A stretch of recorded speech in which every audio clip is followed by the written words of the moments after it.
Conferencia informativa le doy la más cordial bienvenida. Hay muchas caras conocidas, principalmente exalumnos de los diplomas de IFRS que tenemos aquí en la facultad.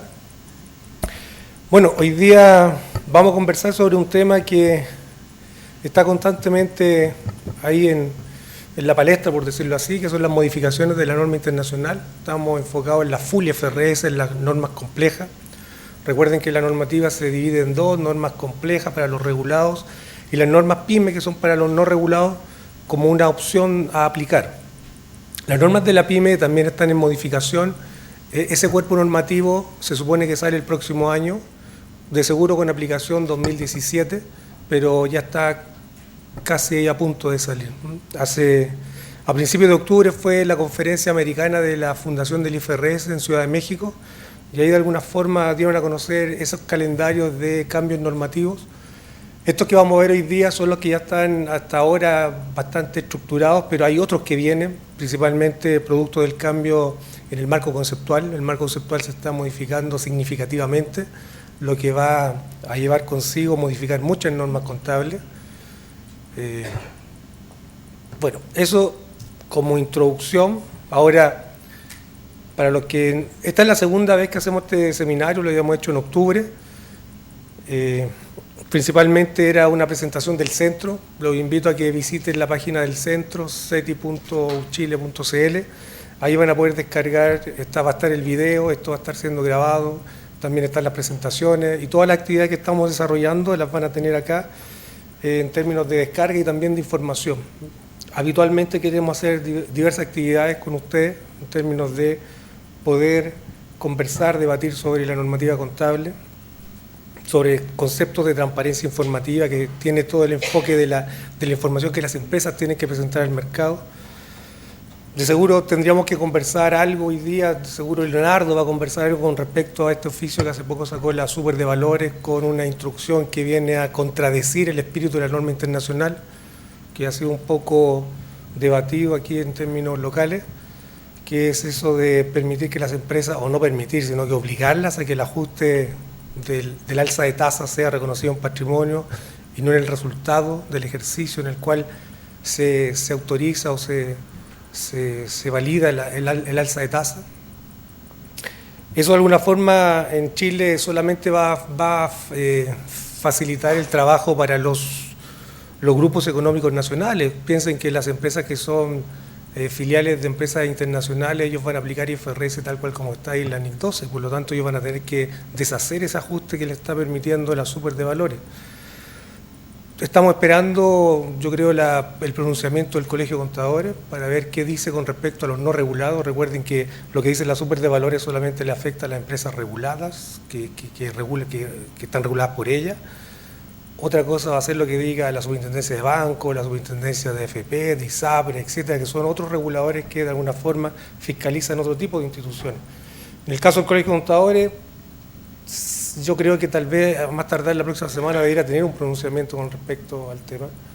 Yo creo que el camino son dos: o permite que las empresas apliquen la opción que dio la Super de Valores, o simplemente se mantiene en la figura original, que era adoptar la norma internacional tal cual como está escrita. Que sea de paso, esa es la figura que nosotros seguimos aquí en el centro, que la norma debe ser aplicada tal cual como está escrita. Ahora pensemos que esto beneficia principalmente a las empresas que tenían pasivos por impuestos diferidos, porque iban a reconocer una alta cantidad, alto monto de pérdidas con respecto a esta alza de tasa. Pero también hay empresas que tenían activos por impuestos diferidos, que iba a ser el efecto contrario, si se dan cuenta. Bien, les presento la página del Centro de Contabilidad y Transparencia Informativa. Una breve contextualización. El orador principal es el profesor Leonardo Torres. Yo solamente estoy haciendo aquí un relleno para que él descanse un poco, porque vino de un viaje de Viña del Mar, entonces está un poco cansado, me dice. Bueno, los estados financieros deben presentar una nota que haga referencia a los nuevos pronunciamientos que emite el IASB y bueno, cómo esto le va a afectar a las compañías. De alguna forma, estos nuevos pronunciamientos podrían afectar conceptos de de presentación, conceptos de reconocimiento, conceptos de valoración. Entonces eso de alguna forma al usuario le interesa saber, bueno, a futuro, ¿cómo me va a cambiar la información? No existe una homogeneidad en la presentación de esa nota, de alguna forma. Hemos visto que en alguna empresa la nota está construida de forma muy simple, solamente identificando las normas que se van a modificar. Otras lo presentan con un detalle más complejo, por decirlo así, donde hacen toda una descripción de la normativa que se está modificando. Ahora vamos a ver que no solamente hay modificaciones de normas, hay mejoras de normas, enmiendas de normas, nuevas interpretaciones de un conjunto de conceptos que se maneja ahí.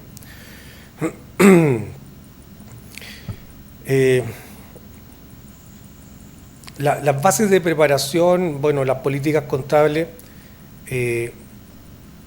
¿Dónde colocamos esta nota? En algunas empresas la colocan en esas bases de preparación, otras la colocan en una nota separada. También cuando de alguna forma ustedes busquen información en empresas hay que empezar a navegar en la información porque no está muy estructurado dónde se presenta ese tipo de información. Por ejemplo, aquí tenemos Conchitoro, donde ya saben que los estados financieros ahora son como un libro, tienen un índice. Entonces, en este caso particular, ellos la colocan en la nota 2, en la base de preparación, que a mi juicio debería estar ahí, ya que esto modifica a futuro las bases de preparación, es decir, modifica las normas que sirven de base para poder elaborar la información financiera.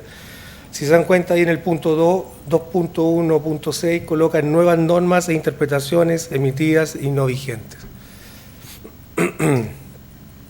Este es un cuadro típico, ¿no? Hay unos cuadros que son más detallados, eso es lo que les estaba comentando anteriormente, donde identifican la nueva norma, qué concepto es, si es una enmienda, si es una mejora, si es una norma propiamente tal nueva, la descripción o el concepto y también la aplicación desde cuándo empieza a regir. Pero tal vez lo más importante es que declaran las compañías en su estado financiero, eso que yo destaco en amarillo abajo, que dice que la administración está realizando una evaluación con respecto al impacto de estas nuevas normas. Muchas veces este párrafo queda como una declaración de principio, pero nosotros tenemos que de alguna forma dar fe o tenemos que fundamentar que se está haciendo esa revisión y de alguna forma nosotros lo invitamos a que hagan grupos de trabajo en términos de la empresa o comité de IFRS donde trimestralmente, semestralmente, anualmente, en función de cuánto es el tiempo que ustedes emiten los estados financieros, se reúnan y puedan analizar cuál es el impacto futuro de estas nuevas normas que se están analizando. Hay normas que van a ser con un impacto significativo, tal vez en términos de la información, que van a cambiar porque se aplican métodos nuevos, pero otra también lo que va a significar es mayor carga en términos sistémicos, por ejemplo, para poder elaborar una nota nueva que se pide. Entonces, de alguna forma hay que ver cuál es el impacto en términos de la información, pero también económico para la compañía. O sea, puedo, con la información que tengo, con la estructura de sistema que tengo, dar construcción a esa nueva nota, por ejemplo. Son preguntas que de alguna forma tenemos que ir contestando. Y yo, bueno, ahí le coloco entre otros temas, evaluación de los posibles impactos en la elaboración y presentación de la información financiera, la documentación de respaldo que valide la evaluación. Esto de alguna forma, los estados financieros son auditados, por lo tanto, todas las declaraciones que dejo en mi estado financiero son eso, declaraciones de cosas que la administración se está comprometiendo o que de alguna forma ya realizó. Por lo tanto, el auditor debería validar que eso existe. Por lo tanto, si usted me dice que el impacto es poco significativo, demuéstreme que es poco significativo. ¿Qué evaluación hizo? ¿Dónde están los respaldos? ¿Qué documentación analizó? Etcétera. Bien, aun cuando no existe un impacto significativo en el fondo y la estructura de la información financiera, que muchas veces lo que uno asocia al tema de los impactos es que los montos de los estados financieros cambien, también puede existir otro tipo de impacto, que es un poco lo que hago referencia aquí a eso, impacto significativo en procesos y en sistemas. Por ejemplo, en construir una nota. Leonardo nos va a conversar de la nueva norma con respecto a ingresos, la IFRS 15. Entonces, esa norma genera conceptos de revelaciones que hasta ahora no están solicitados en la norma internacional y por lo tanto de seguro las compañías no tienen esa estructura para poder dar respuesta a esa información.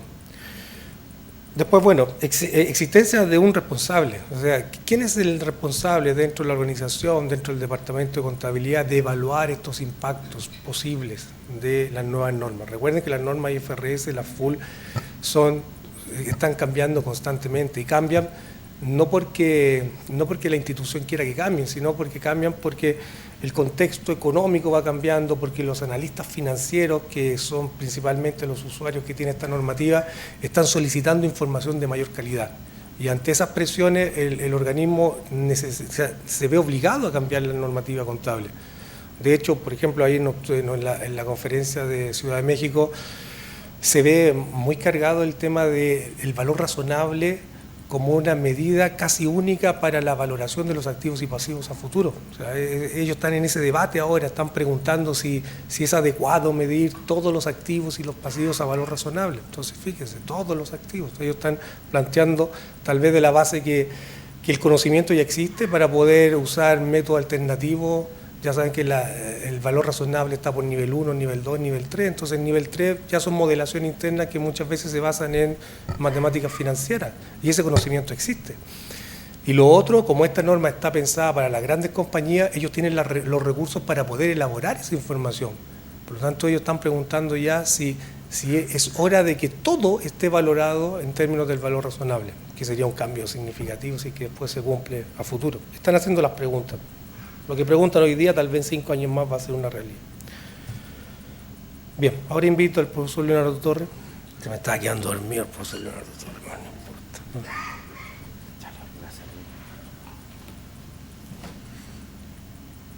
Hola, muy buenas tardes. Yo sabía que Luis iba a hablar del oficio ese.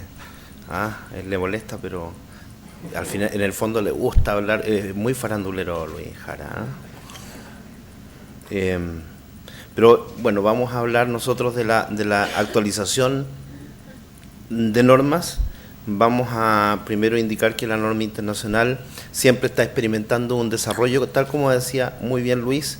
Las novedades son recientes, muchas de ellas tienen horizontes de aplicación mediatos y muchas de ellas inmediatos, a propósito de que este año es el primer año de aplicación de muchas de las normas modificadas que vamos a ver.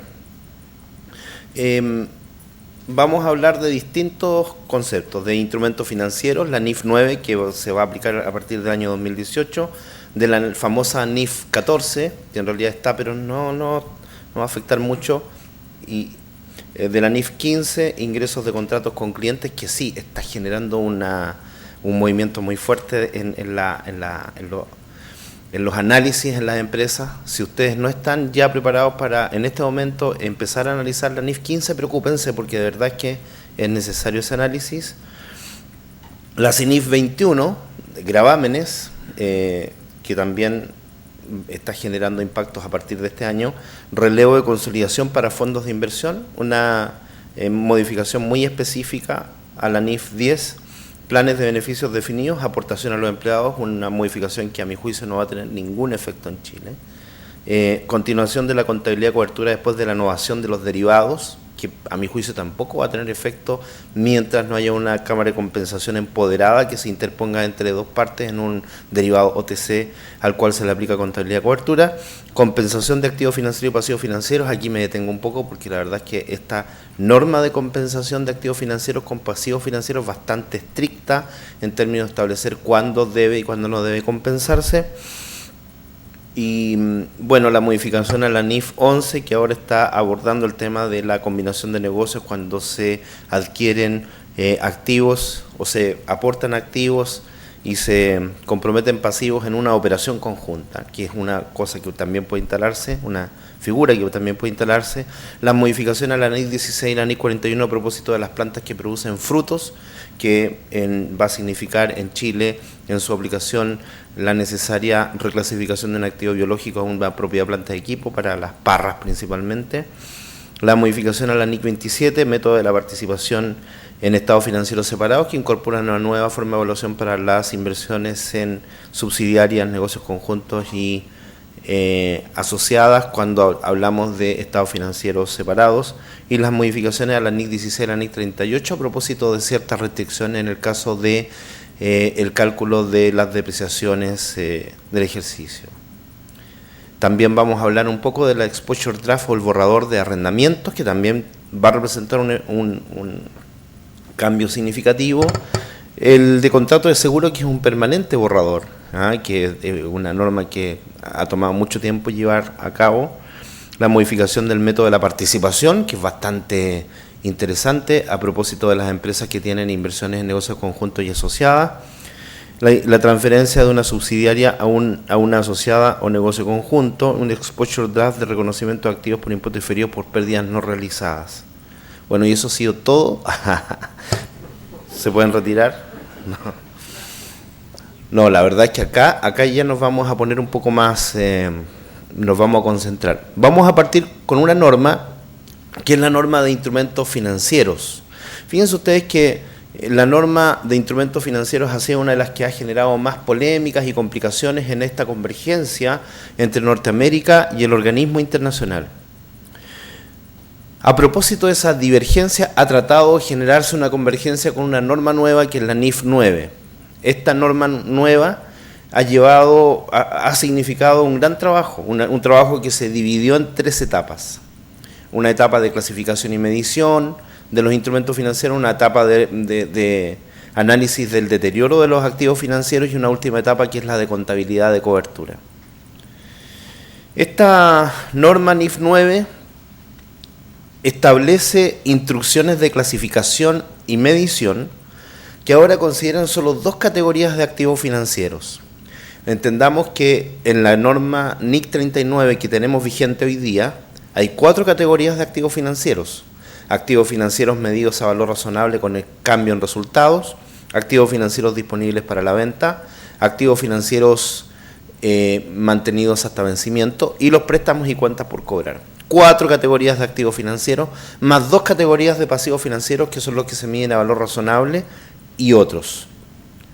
Con esta modificación, a partir del 1 de enero del año 2018, las empresas van a considerar solo 2 categorías de activos financieros, los que se miden a valor razonable y los otros. Esos otros son los que se miden a costo amortizado.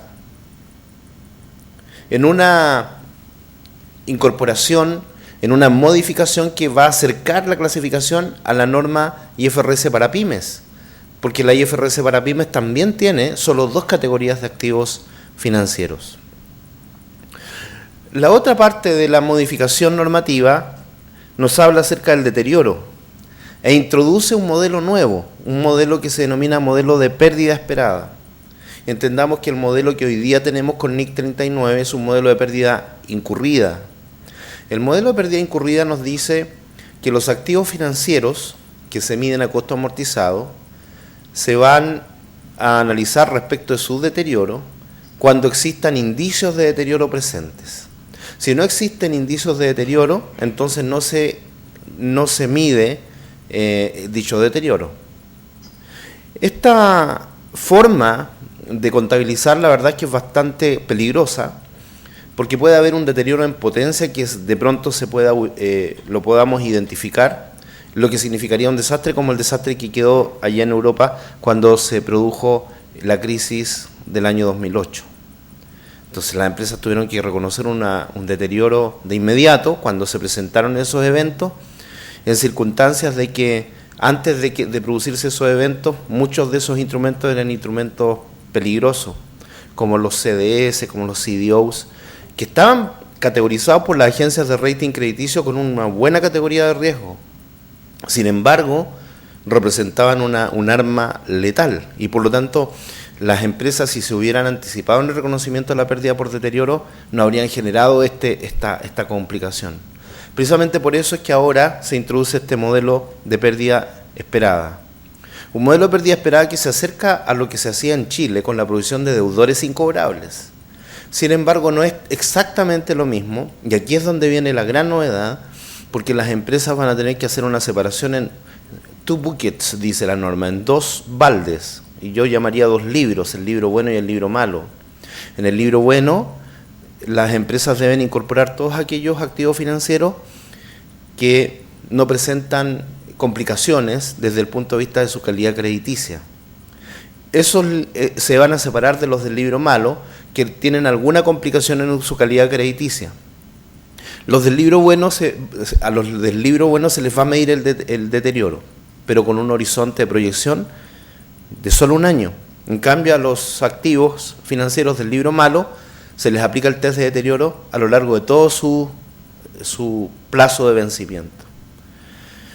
Y obviamente los activos que están en el libro bueno se pueden trasladar al libro malo si complican su riesgo crediticio. Y los del libro malo también pudieran pasar al libro bueno. Esta dinámica es la que, más bien desde el punto de vista de los sistemas, es difícil de recoger.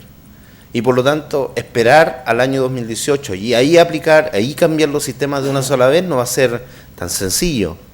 Precisamente por eso es que nosotros recomendamos que las empresas comiencen desde ya, primero, a hacer una separación de lo que sería libro bueno, libro malo en ejercicios prácticos, y luego hacer este análisis de cómo determinar el deterioro en ambos portfolios, y también cómo los sistemas recogerían esta dinámica de reclasificación permanente entre un libro y otro, a propósito, por ejemplo, de las clasificaciones de las agencias de rating crediticio. Complejo eso. Esto me permite indicar que esta norma, cuando se incorpore, va a ser bastante difícil de incorporar. Sin perjuicio de que en estos días también hay empresas en Chile que están obligadas a aplicar la IFRS 9, como las como las corredoras de productos y los intermediarios financieros. Esas empresas van a estar obligadas a aplicar esta norma desde ya, de forma anticipada. Y la otra etapa, ya decía yo que son 3 etapas, la tercera corresponde a la contabilidad de cobertura. La contabilidad de cobertura es difícil, es compleja de aplicar. Pero me gustaría destacar una cuestión que es bastante interesante. Hoy día usted puede aplicar contabilidad de cobertura si es que reúne 2 grandes requisitos. El primero es que la relación de cobertura esté documentada desde el inicio. Y el segundo requisito es que exista efectividad en esa relación de cobertura en términos prospectivos y en términos retrospectivos. La efectividad prospectiva se mide como la proyección de variaciones de valor razonable del derivado y la proyección de variaciones de valor razonable del ítem cubierto. Esa compensación debería estar casi en un 100% estructurada, es decir, de haber una compensación o una eficiencia casi absoluta. Casi dice la norma, almost. En cambio, en la efectividad retrospectiva, la compensación de las variaciones pasadas, de variaciones de valor razonable pasadas del derivado y del ítem cubierto deben estar en una banda de fluctuación entre el 80 y el 125%. Si en algún momento en esa relación de cobertura se generara una inefectividad, la norma actual, que es la NIC 39, establece que la empresa no puede seguir aplicando contabilidad de cobertura. Y por lo tanto las variaciones de valor razonable del derivado serían el resultado, por ejemplo, en una relación de contabilidad de cobertura de flujo efectivo. Eso va a cambiar ahora, y va a cambiar porque en primer lugar ya no se van a medir efectividades de la misma manera. Se crea un nuevo concepto que se llama ratio de efectividad, que es más agregado, ya no se mide en términos prospectivos y retrospectivos, y al mismo tiempo se establece la siguiente extraña, interesante y muy oportuna recomendación, o más bien instrucción, y es la siguiente: si usted tiene una relación de cobertura desde T sub 0 hasta T sub 3 y en T sub 3 se genera una ineficiencia en la relación de cobertura, bajo NIC 39 usted discontinúa la aplicación de contabilidad de cobertura, pero bajo la NIF 9 no necesariamente va a discontinuar. Usted puede hacer modificaciones en la relación de cobertura, liquidar el derivado y contratar un nuevo derivado, generar cambios en la contratación, de tal manera de que esa inefectividad vuelva a ubicarse en un rango de efectividad razonable. Eso ya se puede hacer sin perjuicio de que efectivamente usted tiene que estructurar inicialmente cuál es su política de cobertura, y en la política de cobertura establecer cuáles van a ser esas formas que va a tener en el futuro de enfrentar las posibles ineficiencias. Esto dialoga bastante mejor con la forma en que tiene la gerencia de finanzas de administrar su cobertura. Las gerencias de finanzas normalmente, cuando se enfrentan a inefectividades, hacen un revolving, hacen alguna figura de cambio, de innovación, de tal manera que puedan seguir aplicando cobertura. Eso es lo que quiere recoger la norma, es decir, la idea es alinear la contabilidad de cobertura contable, o sea, perdón, la técnica de contabilidad de cobertura con la práctica financiera de administración de los riesgos. ¿Me explico? ¿Sí?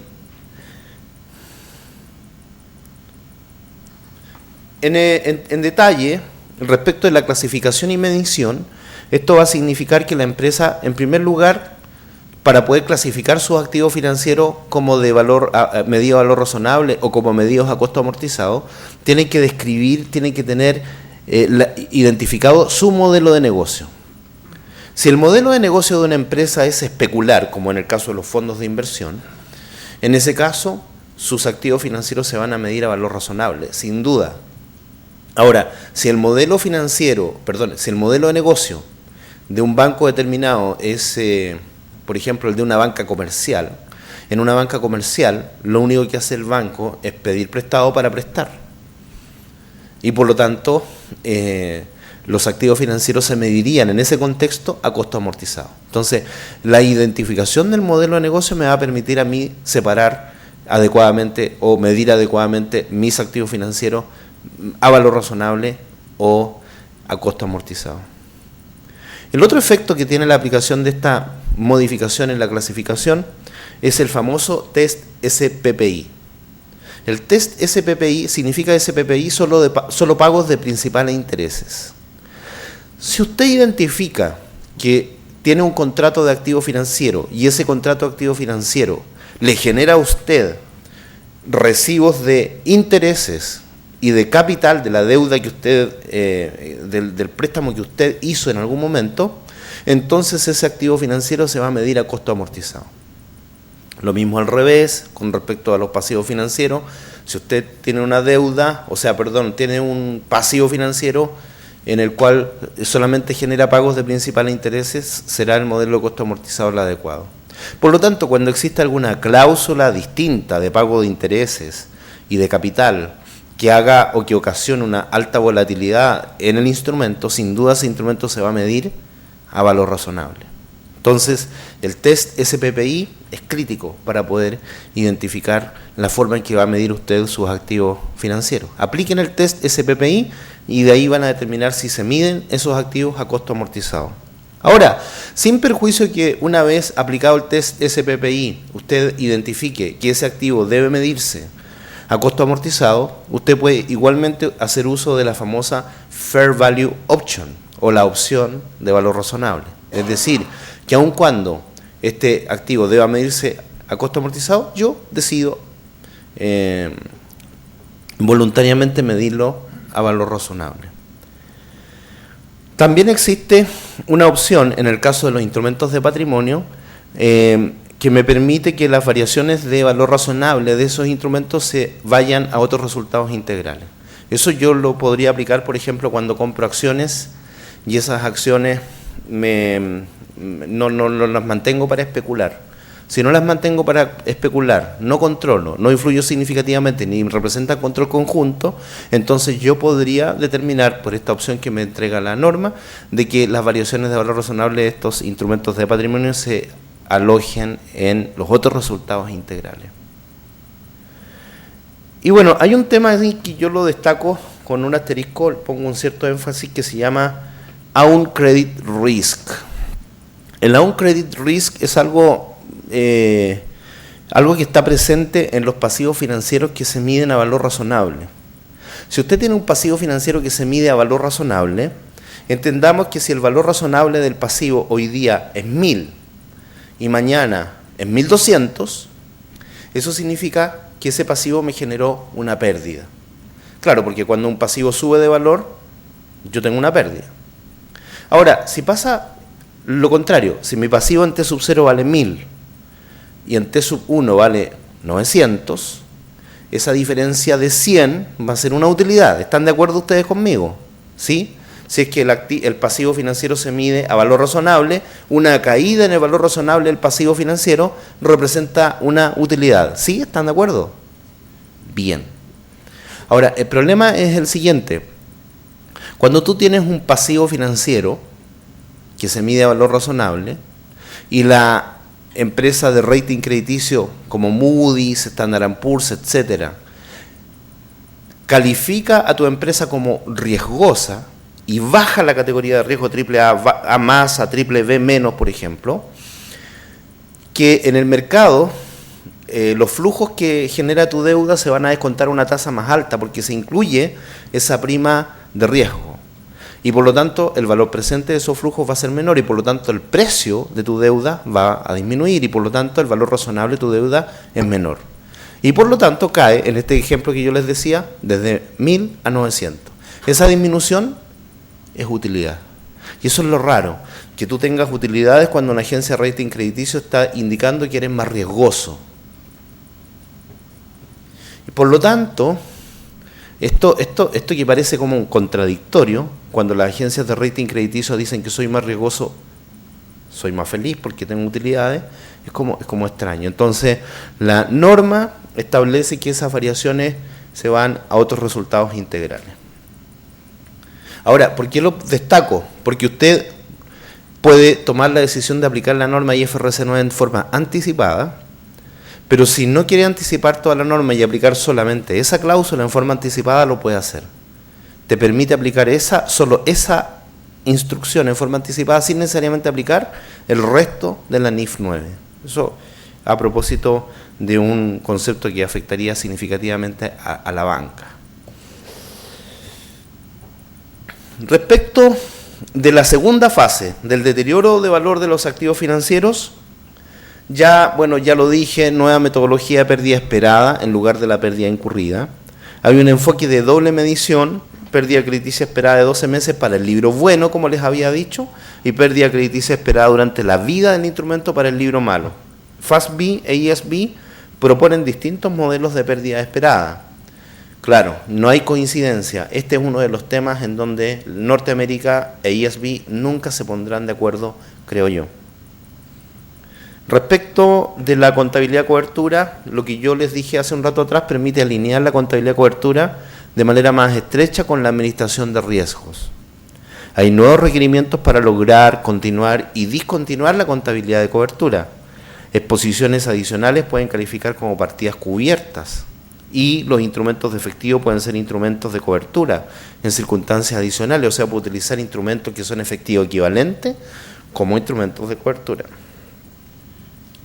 La fecha de inicio de este proyecto fue el 28 de octubre del año 2010 y la fecha de primera adopción corresponde al 1 de enero del año 2018, aunque usted puede aplicar todo esto en forma anticipada. Pero cuidado, aplicar la NIF 9 en forma anticipada es peligroso desde el punto de vista del esfuerzo que usted tiene que hacer para modificar sus sistemas.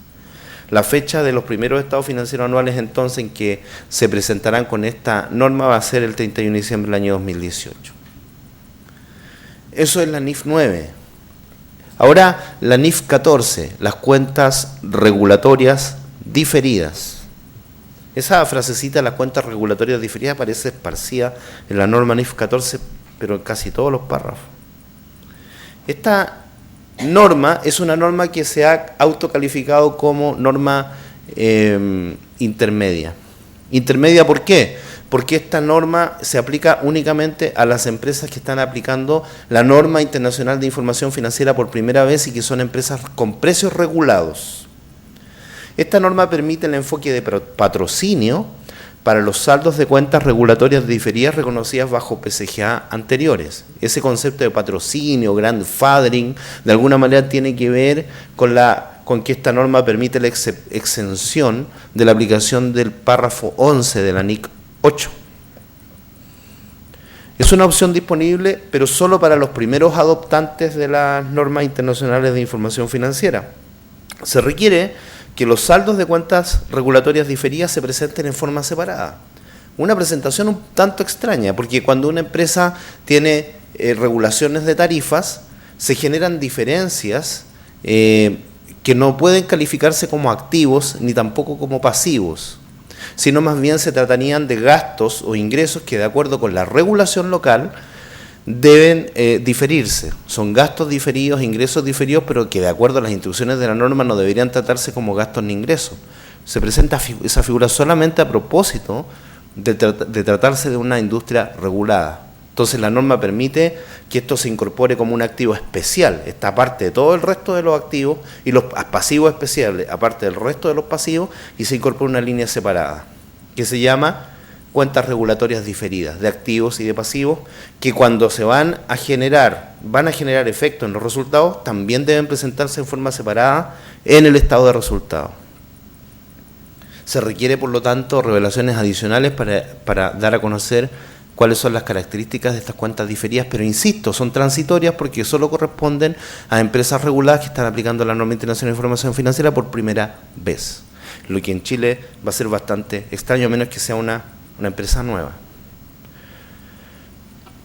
Es una norma intermedia entonces, y ASB también cuenta con un proyecto inextenso respecto a la contabilización de regulación de tasas. Se está trabajando arduamente en Londres respecto de una norma comprensiva para todas las industrias que están sujetas a regulaciones de tarifa. En la transición a las NIF hay que decidir si se continúa contabilizando los saldos de cuentas regulatorias diferidas, y en ese caso se adopta esta normativa. Se presentan entonces los saldos de cuentas regulatorias en forma separada, y bueno, obviamente se preparan nuevas revelaciones. Hay que considerar en todo caso la interacción con las otras normas internacionales, como con todas las normativas. La fecha de publicación de esta modificación fue el 30 de enero del año 2014 y se aplica a partir del 1 del año 2016, permitiéndose una opción anticipada. Y por lo tanto el 31 de diciembre del 2016 va a ser la primera fecha en que los estados financieros se van a presentar con esta norma incorporada. La norma NIF 15 es una norma que no me ha dejado dormir. Esta norma, he tenido pesadillas y de verdad, porque es bastante complicada. Esta norma, la verdad es que es una norma que trata de resumir esto de los ingresos ordinarios en los contratos con clientes. Y voy a explicarles por qué esto es complicado. Fíjate que, bueno, primero elimina la NIC 11, elimina la NIC 18, elimina 2 o 3 SIC, elimina la CINIF 13, un montón de interpretaciones. Pero consiste en un análisis de 5 pasos que se basa en contratos, con énfasis en la transferencia de control. ¿Cuál es la idea? De que usted reconozca un ingreso cuando transfiere el control del activo. Eso es bastante fácil decirlo. Oye, reconoce el ingreso cuando transfieras el control del activo. Súper fácil decirlo, pero llevarlo a cabo representa una gran complicación. En síntesis, la IFRS 15 me dice que hay 2 formas de reconocer los ingresos. Una forma es reconocer los ingresos en un momento en el tiempo, y la otra forma es reconocer los ingresos de manera progresiva, en la medida en que pasa el tiempo. Sin duda, esto es complicado, requiere un juicio significativo. Piensen ustedes, por ejemplo, que van a Western Union a hacer una encomienda, encargar una encomienda que van a mandar hacia Japón. ¿Cómo reconoce el ingreso la empresa Western Union? Cuando yo le entrego el dinero para que haga el trámite de mandarlo hacia Japón, la encomienda. Supongamos que el viaje dura 2 semanas, se va reconociendo el ingreso por parte de Western Union en la medida en que la encomienda va en camino. Tercero, se reconoce el ingreso cuando la encomienda llega al puerto de destino. Cuarto, se reconoce la encomienda cuando la persona que debe recibirla firma un recibo conforme. Hay muchísimas formas de reconocer el ingreso. Entonces, acá hay un juicio significativo que se requiere, pero ese juicio debe descansar en un protocolo que esta norma requiere sea incorporado. Hay nuevos requerimientos además a propósito de ese protocolo que deben revelarse in extenso para todas las empresas. Esta es una norma integral, transversal. Afecta a todas las empresas, afecta a todas las organizaciones. Es el mayor cambio que se ha generado desde la adopción primera de IFRS a nivel mundial. De allí que a mí me cause tantas pesadillas esta norma. Son 5 pasos, fíjate. Estos 5 pasos corresponden a lo siguiente. El primer paso es que tú tienes que identificar los contratos que tienes con tus clientes. A esto yo le llamo de alguna manera hacer un inventario de contratos. Una hoja de Excel puede ser con todos los contratos que tienes con tus clientes, pero cuidado, me estoy refiriendo a todos los contratos. Es decir, no solo los contratos que estén estructurados de manera formal, en que haya una firma con el cliente, también los contratos que se generen de manera implícita, en donde no existe una formalización, pero sí hay un compromiso con el cliente. O sea, hay que trabajar esta etapa porque estos contratos después deben ser dados a conocer en una nota explicativa. Una vez que hayas identificado los contratos con los clientes, vas al segundo paso. El segundo paso corresponde a identificar las obligaciones de desempeño separadas. Caramba, aquí ya tengo otra complicación. No solo identificar los contratos, sino también dentro de cada contrato identificar todas las obligaciones de desempeño. Las obligaciones de desempeño pueden ser diversas. Una obligación de desempeño puede ser, por ejemplo, entregar un bien físicamente. La otra es hacerse responsable de las garantías que están incorporadas en ese contrato. Por ejemplo, puede parecer muy simple, pero la verdad es que, mira, te doy un ejemplo bastante básico que está establecido en la norma. El ejemplo es que tú mandas a construir una muralla de ladrillos. La obligación de desempeño puede ser construir una muralla de ladrillos. ¿Queda claro en qué consiste esa obligación de desempeño? Esa obligación de desempeño consiste solamente en construirla, no en los ladrillos ni en el cemento. Eso te lo pondrá tu cliente. Distinto es construir una muralla de ladrillos considerando todo el material necesario para esa construcción. Ahí tienes más obligaciones de desempeño. Tienes que incorporar los ladrillos de acuerdo a las especificaciones seguramente que te da el cliente, o tal vez no te da especificaciones, y ahí las obligaciones de desempeño se van multiplicando. Entonces, es necesario analizar cuántas y cuáles son las obligaciones de desempeño que emanan de un contrato. Te he hablado solamente de una construcción de una muralla. Imagínate en los clientes que tú tienes en tu empresa. O sea, relevar, mostrar, dar a conocer, inventariar, hacer un listado de las obligaciones de desempeño.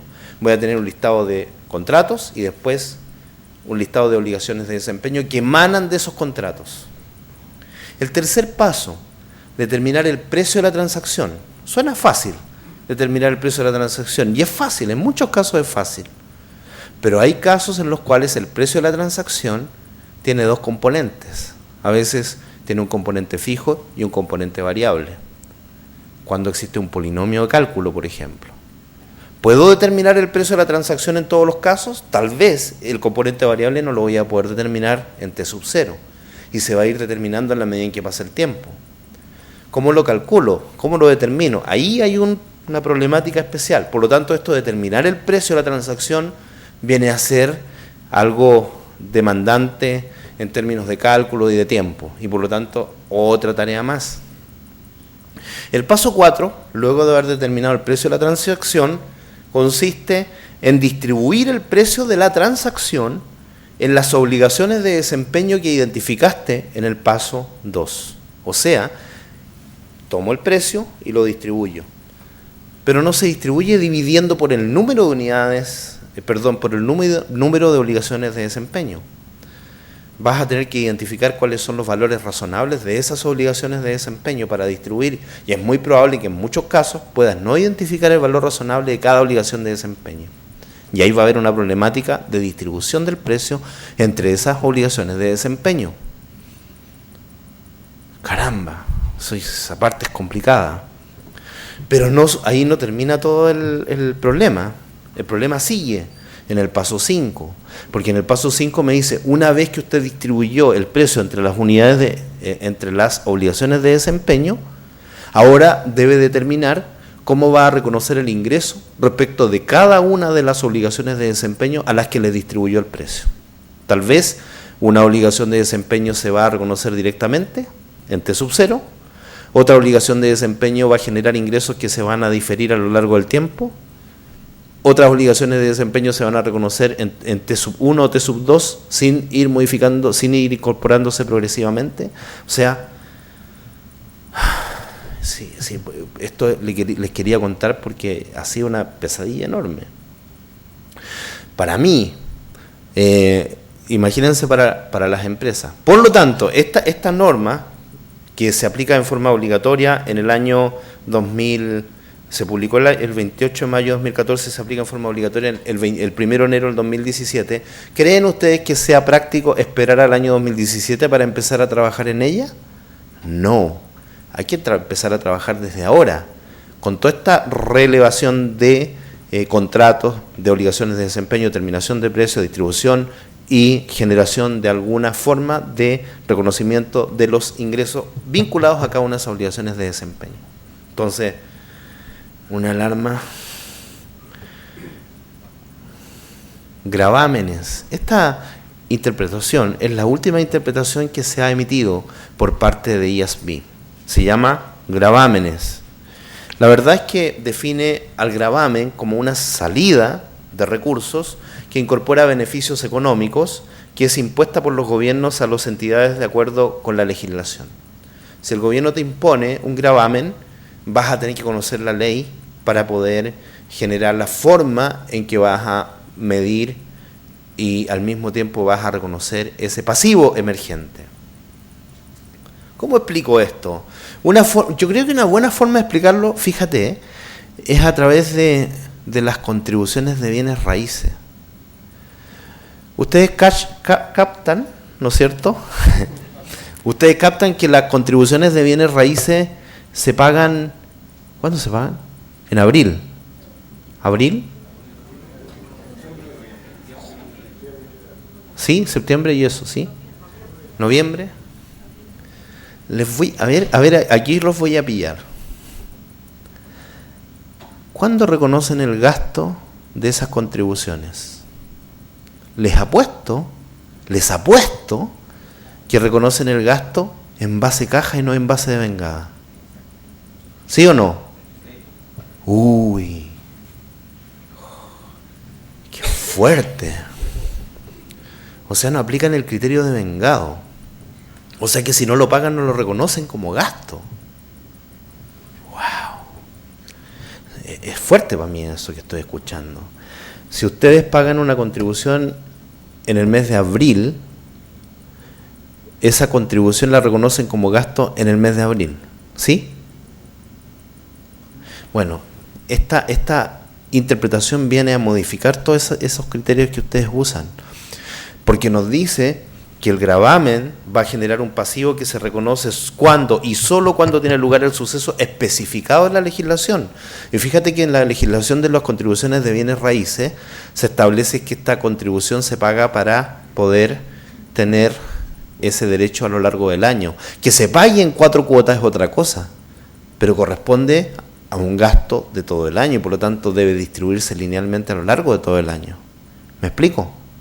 ¿Sí?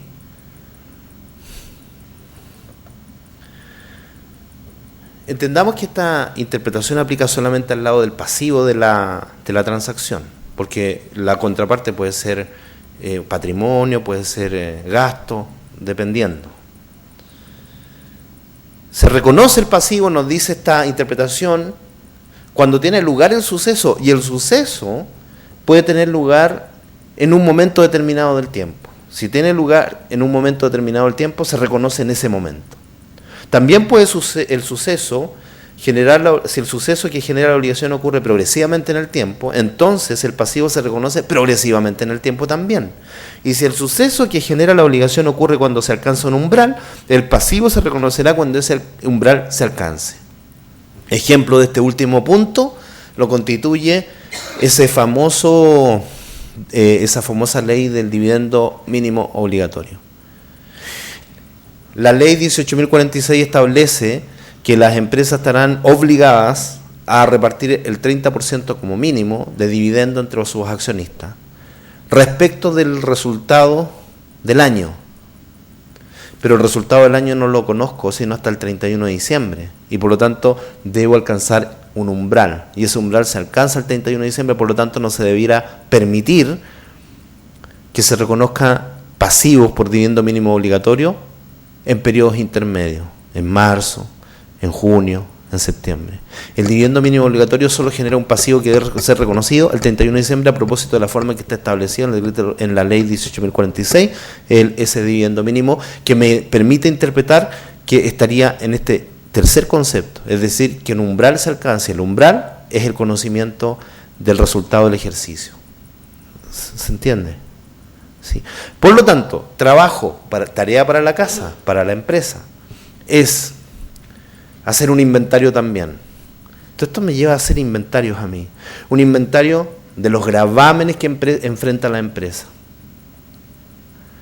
Una vez que inventaríes los gravámenes, revisa cómo está establecido ese gravamen en la ley.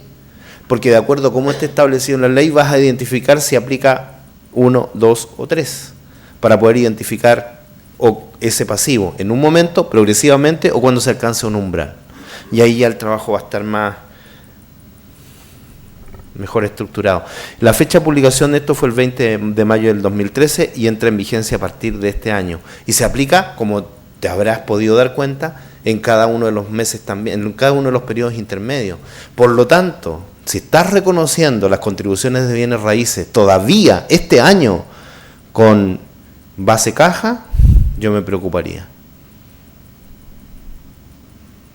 ¿Se entendió bien el mensaje, no? Eso. Relevo de consolidación para fondos de inversión. Fíjate que si tú, la norma IFRS 10 me dice que si una empresa controla a otra, debe consolidarla, ¿cierto? Y por lo tanto eso era más bien transversal, a todas las empresas les aplicaba. Sin embargo, a los fondos de inversión, y esto lo clarifica esta enmienda, no deben hacer eso. Las entidades de inversión calificadas deben aplicar el fair value, el valor razonable.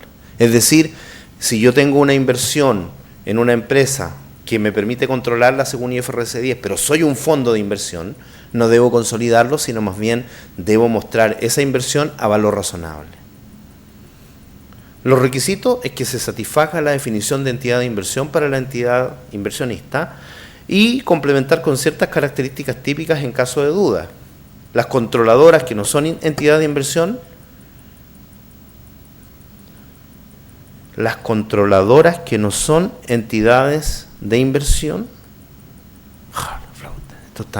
me equivoqué, no consolidan, no deben consolidan, esas consolidan.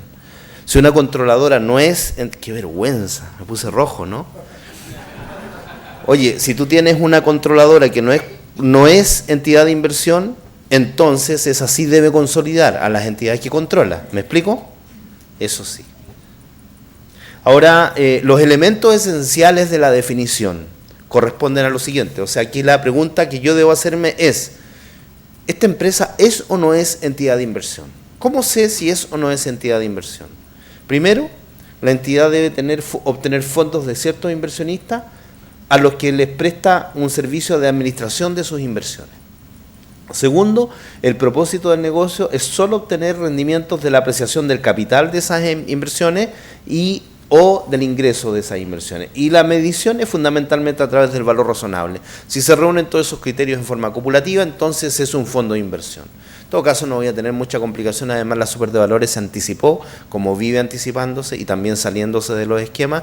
En este caso, se anticipó a propósito de que hay una instrucción de la super de valores que establece que los fondos de inversión no deben consolidar a ese tipo de empresas. Sin embargo, lo que establece no es un criterio de valor razonable, sino un método del patrimonio. Eso es Chilean Way. Esta modificación se publicó el 31 de diciembre del año 2012 y está vigente a partir del 1 de enero de este año. Respecto a los planes de beneficios definidos, hay una modificación que la verdad es que no va a tener mucho sentido analizarlo, simplemente lo voy a mencionar de manera sintética. Las modificaciones, en este caso, son aplicables solo a los planes de beneficios definidos que involucran aportaciones de empleados o terceros. Estamos hablando aquí de una modificación que nos dice lo siguiente, y lo voy a decir en términos de ejemplo para que se entienda. Si una empresa, ustedes saben, una empresa puede sostener con sus empleados acuerdos de beneficios definidos bajo la forma, por ejemplo, de indemnizaciones por años de servicio a todo evento. Si tú renuncias o yo te desvinculo, te pago una indemnización. Eso es a todo evento. Y que también se genera en las obligaciones constructivas cuando la empresa históricamente ha venido pagando ese beneficio. Ahí estoy obligado yo, como empresa, a hacer una provisión con cálculos actuariales que se van midiendo periódicamente. Esto sí, en varias empresas acá en Chile existe, pero lo que no existe normalmente acá en Chile es que el empleado también aporte para ese beneficio. Cuando el empleado aporta, o si el empleado aportara, entonces se generaría esta aplicación de esta modificación. Las modificaciones son aplicables entonces solo a los planes de beneficio definidos que involucran aportaciones de empleados o de terceros. El expediente práctico les permite a estas empresas reducir el costo del servicio, porque tú comprenderás que cuando tienes una provisión de indemnización por años de servicio a todo evento, todos los años tienes que hacer un asiento como el siguiente: gasto contra provisión.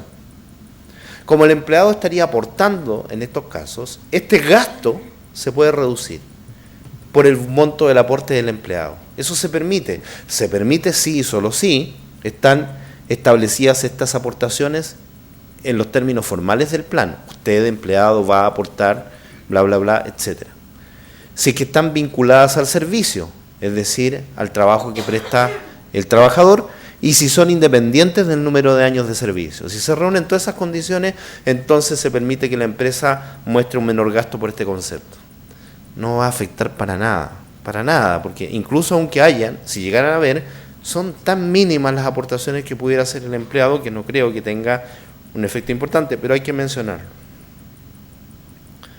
La NIC 19 del año 2011 requería que todas las aportaciones de empleado vinculadas con servicios establecidas en los términos del plan sean atribuidas a los periodos del servicio como parte del beneficio neto, solo de ese periodo. Ahora, bueno, las modificaciones aclaran el método de atribución cuando no se aplica el expediente práctico. ¿Y qué pasa cuando no se aplica el expediente práctico? Se reestructura la forma de calcular el valor actuarial de esos beneficios definidos. Por lo tanto, si no reúne esos criterios anteriormente establecidos, las aportaciones del empleado se van a incorporar como una variable actuarial más. Y eso ya es más complicado. Esta se publicó el 21 de noviembre y está ya vigente a partir del 1 de julio del año 2014. Y, por lo tanto, más bien va a ser de aplicación hasta el 31 de diciembre del año 2015. La continuación de contabilidad cobertura después de la novación de derivados. Caramba. Esto de la novación de derivados igual es complicado, pero tengo que explicarlo de alguna manera. Para poder explicarlo, fíjate que debo acudir al famoso ejemplo de los derivados OTC versus los derivados en mercado estandarizado. Tú sabes que hay un mercado que se llama OTC. OTC significa over the counter. ¿En qué consiste un mercado OTC?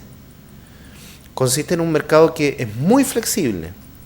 Por ejemplo, yo puedo llegar a un acuerdo con Luis, ¿ya? Y le digo a Luis, supongamos que yo tengo una deuda, le digo a Luis: oye, Luis, sabes que tengo una deuda de $10.000, tengo que pagarla el 31 de diciembre de este año, pero el tipo de cambio está a 600 pesos y creo que puede subir. Y yo sé que Luis cree que va a bajar el tipo de cambio, siempre piensa al revés de mío. Entonces, supongamos que piensa que va a bajar y yo pienso que va a subir. Entonces llegamos a un acuerdo, quedamos los dos contentos. Y le digo: Luis, entonces te compro los $10.000 a 600 pesos el 31 de diciembre. Y Luis, contento, me dice: perfecto, Leonardo, te vendo los $10.000 el 31 de diciembre a 600 pesos. ¿Qué va a pasar el 31 de diciembre? Que yo le voy a entregar a Luis 6 millones de pesos y Luis me va a entregar $10.000. ¿Estamos de acuerdo?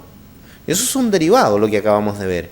Eso es un forward, ¿ya? Porque es un acuerdo que se va a cumplir en el futuro, que depende de una variable subyacente y que no tiene un valor alto. De hecho, no hay precio pagado. Ni Luis paga un precio, ni yo pago un precio. Simplemente tenemos que cumplirlo el 31 de diciembre. Eso es un mercado OTC. ¿Se dan cuenta ustedes? ¿Por qué es OTC? Porque es tremendamente flexible. No hay nadie intermediando entre Luis y yo. ¿Me explico?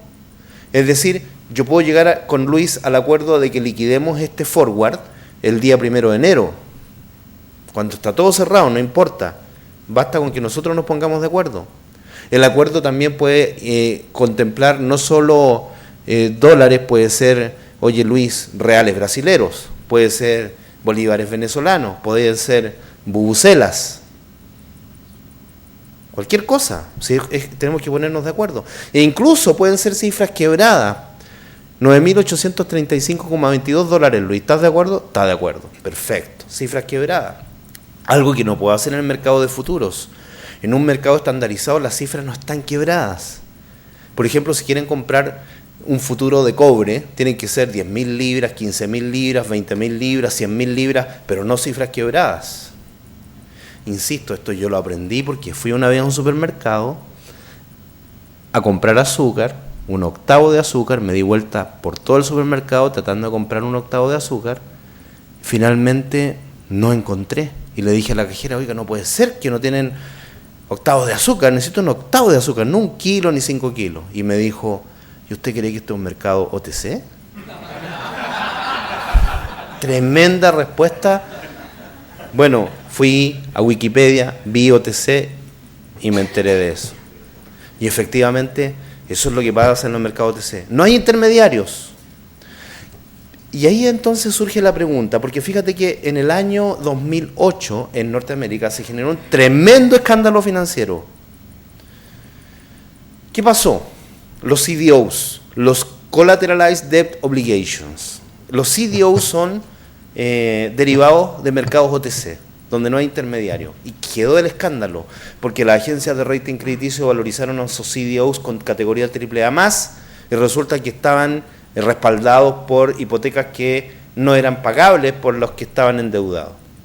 Y se generó el escándalo. Entonces se instaló una ley Dodd-Frank, la ley Dodd-Frank, que establece muchas modificaciones en la legislación norteamericana, y esa ley Dodd-Frank estableció que en los mercados OTC, donde no hay intermediario, ahora se les ocurre poner un intermediario, una contraparte empoderada.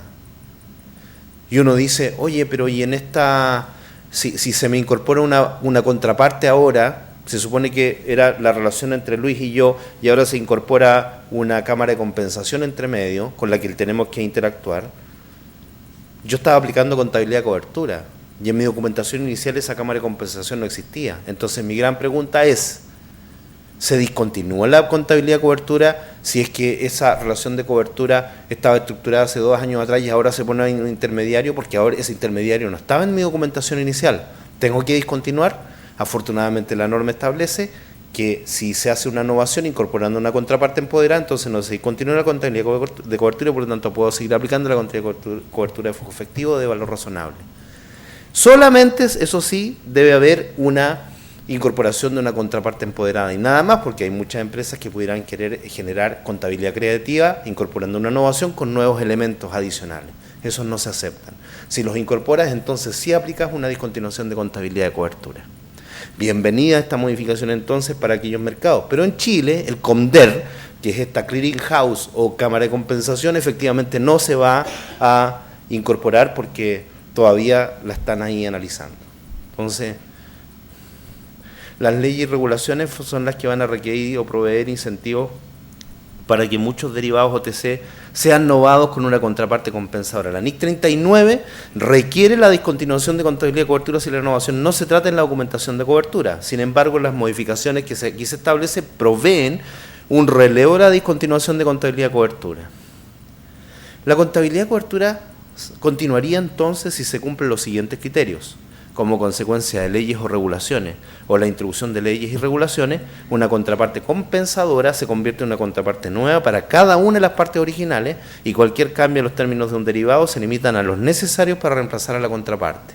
Esa es la historia. Esta norma, esta modificación normativa a la NIC 39 que se va a incorporar a partir del 1 de enero de este año. La compensación de activos financieros y pasivos financieros. Ustedes saben seguramente que la norma NIC 1 prohíbe que se compensen activos con pasivos, a menos que una norma lo permita. Y la NIC 32 permite que tú puedas compensar activos con pasivos. Entonces, se puede hacer activos financieros con pasivos financieros, perdón. Sin embargo, para poder hacerlo es necesario satisfacer ciertos requerimientos, ciertas condiciones que están establecidas en esta modificación de NIF 32. Una entidad tiene en el momento actual un derecho legalmente exigible a compensar si ese derecho no depende de un evento futuro y es exigible tanto en el curso normal del negocio, en el caso de incumplimiento, insolvencia o quiebra, la entidad y todas las contrapartes. ¿Qué significa esto? Que tú vas a poder compensar un activo financiero con un pasivo financiero, primero si es que la contraparte es la misma, tiene que ser la misma contraparte, y en segunda instancia, de que ese derecho de compensación sea irrenunciable y además sea absolutamente liquidable en forma simultánea. Para ello, la compensación debe ser neta, pero puede ser bruta, sí puede haber compensación bruta siempre y cuando la compensación bruta replique de manera razonable la compensación neta. A ver, déjame explicar lo siguiente. Lo que pasa es que el acuerdo al que yo llegué con Luis, te compro $10.000 a 600 pesos el 31 de diciembre. Llega el 31 de diciembre, le compro, si el acuerdo de liquidación fue bruta, liquidación bruta, el 31 de diciembre yo debiera entregarle 6 millones de pesos a Luis y Luis debiera entregarme $10.000. Pero también podemos llegar a un acuerdo de compensación neta. ¿En qué consiste un acuerdo de liquidación neta? El acuerdo de liquidación neta consiste en que, entre comillas, pierde, paga. Es decir, si el tipo de cambio está a 700 pesos, Luis pierde. ¿Por qué? Porque tenía que comprarlos a 700 los dólares en el mercado y vendérmelos a 600. Y por lo tanto, en un acuerdo de liquidación neta, Luis debería pagarme 1 millón de pesos. La diferencia entre 7 millones y 6 millones. Y nada más. Y yo no saco ningún dinero de mi bolsillo. Simplemente recibo lo que Luis me debe. Eso es acuerdo de liquidación neta. En los acuerdos de liquidación neta la compensación es clara. Sin embargo, también podemos llegar a un acuerdo de liquidación bruta con Luis compensable. ¿Y cómo sería esa compensación? A propósito de que el acuerdo de liquidación exigiría que liquidáramos el mismo día, sin delays, sin retardo, sin desfases. Por lo tanto, si yo tengo una deuda y tengo un derivado, se me va a permitir compensar, aunque el acuerdo de liquidación sea bruta. ¿Qué significa eso? Que yo tendría que pagar la deuda y tendría que enfrentar el swap, por ejemplo, o el forward. De forma separada, eso es liquidación bruta, que sean separados, no que se compense en términos netos. Entonces yo satisfago la deuda y satisfago el swap. Sin embargo, esa satisfacción de deuda y swap debe ser en el mismo día, en forma simultánea. No puede generarse desfases. Lo que significa que si yo estoy compensando una deuda que tiene una cláusula de prepago, no sería compensable. Porque si tiene una cláusula de prepago, se puede liquidar en forma anticipada la deuda y el derivado seguiría vivo. Y eso es faltar a las normas de compensación. Y otro elemento que es importante destacar. Entendamos que aquí estamos hablando de una norma de presentación. No estamos hablando de una norma de medición y reconocimiento. ¿Qué significa eso? Que si tú aplicas estas normas, y el swap es compensable con la deuda, no significa que tú vayas a terminar contabilizando solo la diferencia. No, tú contabilizas ambas partes, por separado, la deuda y el swap. Lo que pasa es que para efectos de mostrarle al mercado en tu estado financiero, tú puedes mostrar la diferencia. Pero tanto el swap como la deuda van a seguir originando efectos por separado en resultados. ¿Me sigue? ¿Sí? Por eso que esa frasecita que está ahí abajo debería parecerte ahora razonable. Ciertos tipos de liquidación bruta son equivalentes a la liquidación neta. Hay que evaluar entonces si en el momento actual la entidad tiene un derecho legalmente exigible de compensar y si la entidad tiene la intención de liquidar por el importe neto simultáneamente o a través de un sistema que sea equivalente a la compensación neta. Y obviamente hay que compensar los importes que sean aptos. Se publicó esto el 16 de diciembre de 2011 y recién está vigente a partir de este año. Compensación de activos financieros y pasivos financieros, información a revelar. A pesar de que esto de la NIF 7, la modificación de NIF 7 respecto de los acuerdos de compensación, corresponden a una norma que está vigente del año 2013, nos interesa mostrarla a propósito de la lámina anterior. ¿Qué es lo que nos obliga a hacer la NIF 7? Bueno, primero reflexionar acerca de que en la compensación de activos financieros y pasivos financieros no hay acuerdo entre Norteamérica y la norma internacional. Y como no hay acuerdo, los consejos han emitido requerimientos comunes para revelación, para que pueda haber comparación. ¿Qué es lo que hay que revelar? Hay que revelar los efectos potenciales de los acuerdos de compensación y mejorar la comparabilidad. ¿Cómo? Y dando a conocer en una nota explicativa, cuando tú compenses lo siguiente. Primero tienes que identificar qué es lo que compensaste, cuál fue el alcance de la compensación. Mira, compensé estos derivados, estos activos financieros, estos pasivos financieros.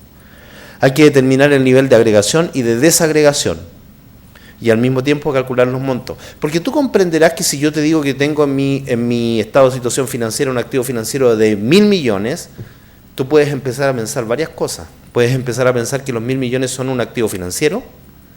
Puedes pensar que es una mezcla de activos financieros con pasivos financieros. Puedes pensar que hay compensaciones y hay otras que no se compensan. Puedes pensar muchas cosas respecto de ese valor. Y por lo tanto hay que mostrar una nota explicativa, qué es lo que se compensó, qué es lo que no se compensó. Pero no solo eso, sino también, además, fíjate esto que me llamó mucho la atención, hay que describir los tipos y la naturaleza de los derechos de compensación que no calificaron. Es decir, que aun cuando tú trates de aplicar la NIF 32 resulta que no puedes compensar, vas a tener que decir, traté de compensar esto, pero no lo pude compensar por tal y tal razón. Así de amplias las revelaciones de compensación. Y determinar si se requieren además revelaciones adicionales para que el lector quede tranquilo. Se emitió el 16 de diciembre de 2011 y se aplica a partir del 1 de enero de 2013, pero lo estoy mostrando a propósito de las láminas anteriores. Respecto de la NIF 11 se llama acuerdos conjuntos. Hay dos tipos de acuerdos conjuntos, los negocios conjuntos y las operaciones conjuntas. Tú sabes que los negocios conjuntos corresponden a una entidad nueva que se constituye y en donde dos o más empresas participan, pero toman controles en forma unánime y conjunta. Esa es la figura regular, que en Chile se llama joint venture, en el resto de Latinoamérica se llama negocio conjunto. Ahora, respecto de la otra forma de control conjunto que se llama operación conjunta, la operación conjunta es distinta, porque en la operación conjunta no armamos una empresa en la cual participamos y decidimos de manera conjunta. No, en la operación conjunta tú y yo nos ponemos de acuerdo para construir un túnel, por ejemplo. Y tú aportas ciertos activos, yo aporto ciertos otros activos. Tú enfrentas ciertos pasivos, yo enfrento otros pasivos. Tú te quedas con ciertos ingresos, yo me quedo con otros ingresos. Tú enfrentas ciertos gastos, yo enfrento otros gastos. Pero te fijas que es hacerse cargo no de una participación en activos netos, sino más bien en activos separados, en pasivos separados, etc. Fíjate que esta modificación viene a aplicar la contabilidad para combinaciones de negocios a las adquisiciones de participaciones en operaciones conjuntas por parte de controladores conjuntos. Lo que quiere decir es que si yo participo ahora sobre activos separados, pasivos separados, ingresos separados y gastos separados, y otra empresa también, y decidimos en forma conjunta respecto a una actividad que vamos a emprender en forma conjunta, también puede haber allí un negocio, según la definición de IFRS 3. Y en consecuencia aplicaríamos los pasos del método de adquisición que están establecidos en esa norma, IFRS 3. Y eso significa identificar plusvalías, identificar valores razonables, hacer el famoso PPA y todo lo que el impuesto diferido, los contingentes también. Las modificaciones entonces resuelven la confusión que había respecto de esto, y aunque igual se requiere un juicio para saber si efectivamente estoy comprando un nuevo negocio con esos activos separados. Plusvalía, impuesto diferido y costos relacionados con la adquisición se incorporan. La fecha de emisión es el 6 de mayo de 2014 y esta sí se aplica más tarde, a partir de enero del año 2016. Respecto de la modificación a NIC 16 y a NIC 41 a propósito de las plantas para producir frutos, las famosas Better Plants. Las plantas para producir frutos, fíjate tú que son plantas que una vez que producen el fruto, tú extraes el fruto, el producto agrícola, y la planta no crece mucho más, fíjate. ¿Qué pasa con las parras? ¿Qué pasa con una parra? Tú sacas la uva y después que sacas la uva de la parra, ¿qué pasa con la parra? ¿Sigue creciendo y generando más valor y todo? No, se estanca hasta la siguiente cosecha. Y así, es como que genera su fruto, pero no genera un mayor crecimiento biológico.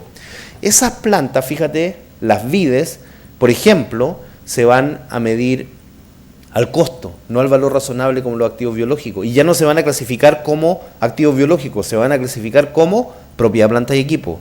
Y van a seguir los lineamientos de la NIC 16, depreciación y deterioro. Y por lo tanto van a tener que reclasificarse. Las plantas para producir frutos pueden contabilizarse al costo. El producto de la planta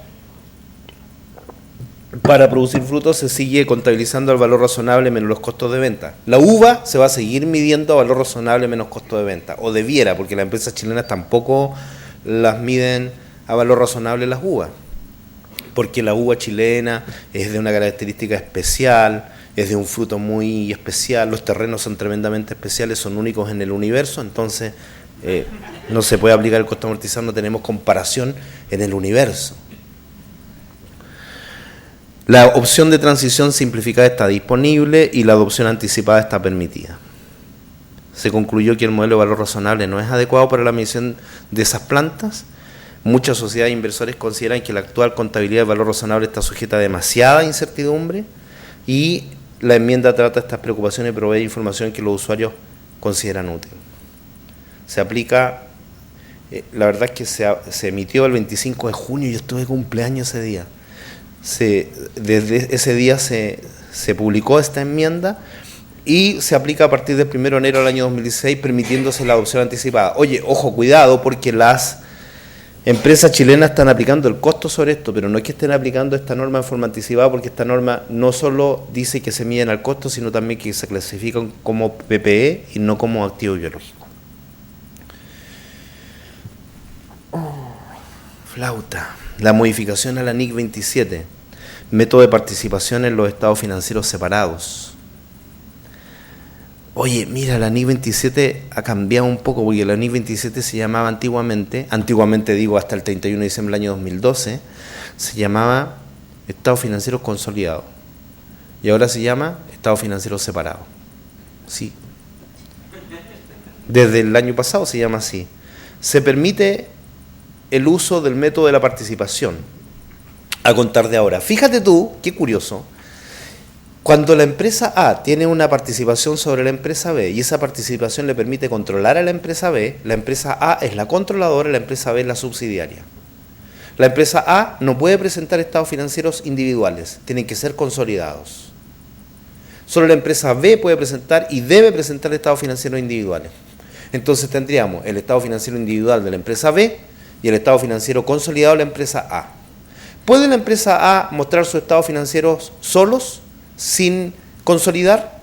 Sí puede, pero como tiene incrustada la inversión que tiene la empresa B, esos estados financieros ya no se llaman individuales, se llaman separados. Primera cosa. Hasta ahora, hasta este año, y hasta el año 2016 creo, no, ahí lo vamos a ver, las empresas controladoras muestran en los estados financieros separados sus participaciones en la subsidiaria y en los negocios conjuntos en la asociada con el método del costo o del valor razonable. Tienen una opción ahí de elegir entre el costo y el valor razonable. A partir de esta modificación, tienen otra opción más, método del patrimonio. ¿Qué se hace en Chile? Se hace el método del patrimonio, según la SUPER, siempre la SUPER está ahí molestando. Y efectivamente no se está aplicando la norma internacional en este concepto tampoco en la SUPER de valores. La SUPER de valores dice que se midan al valor patrimonial. Por lo tanto, la norma internacional se está como alineando con la norma chilena, parece, ¿no? Porque ahora está permitiendo el método del valor patrimonial, el equity method, el método del patrimonio. Esto como una opción adicional. Fíjate que con esto la norma internacional se está acercando nuevamente a la norma NIF para pymes, porque en las NIF para pymes, los estados financieros separados, existen 3 opciones para mostrar las inversiones en subsidiarias, negocios conjuntos y asociadas: costo, valor razonable y método del patrimonio. Y con esta modificación quedan iguales: costo, valor razonable o método del patrimonio, tanto para las pymes como para las no pymes, o sea, para las full. La relevancia de las modificaciones depende de la interacción entre las regulaciones locales y la presentación de estados financieros separados. Con esto se restaura una opción que estaba disponible antes de que se revisara la NIC 27 en el año 2003. O sea, la NIC 27 incorporaba esta opción hasta el 2003, entre el 2003 y esta modificación no la incorporaba y ahora lo vuelve a incorporar. La modificación puede tener amplio apoyo en países que requieren el método de participación en los estados financieros separados, como el chileno. Se publicó esto el 12 de agosto del año 2014 y la primera adopción va a ser el 1 de enero del año 2016, permitiéndose aplicar en forma anticipada. Oye, las modificaciones de la NIC 16 y la NIC 38 son interesantes. Fíjate que la NIC 16 dice que tú puedes y debes depreciar tus propiedades, plantas y equipos de acuerdo con el patrón de uso que tú interpretes respecto de esas propiedades, plantas y equipos. Y por lo tanto hay muchas empresas que están depreciando sus propiedades, plantas y equipos con el método de depreciación lineal. Otras con el método de depreciación de suma de dígitos acelerada. Otras con el método de depreciación de suma de dígitos desacelerada. Otra con el método de depreciación por unidades de producción. Otras con la doble tasa declinante. Y así. Y fíjate tú, qué curiosa la creatividad. Hay algunas empresas que están depreciando sus activos de propiedad, planta y equipo de acuerdo a sus ingresos. Mientras más ingresos tengo, más deprecio. Mientras menos ingresos tengo, menos deprecio. Si no tengo ingresos, no deprecio.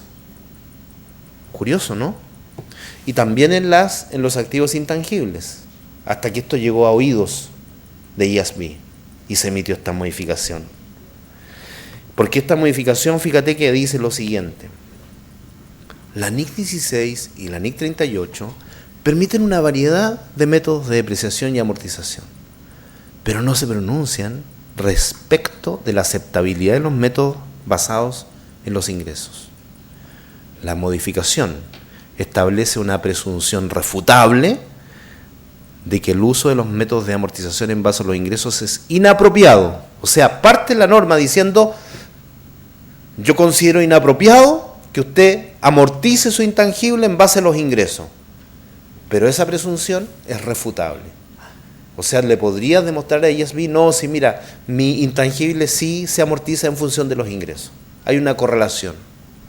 Esta presunción es refutada cuando y solo cuando el ingreso y el consumo de los beneficios económicos del activo intangible se encuentra altamente correlacionado cuando el intangible se expresa como medición del ingreso. Es decir, si tú logras demostrar que tu intangible se va a ir desgastando en forma correlacionada con el ingreso, entonces te permite IASB que tu amortización de intangibles se genere en directa relación con el ingreso, que es de alguna manera algo que estaría sucediendo con las concesiones de autopistas, que mientras más vehículos pasan por el TAG, más se amortiza, porque la autopista es un activo intangible para las concesionarias de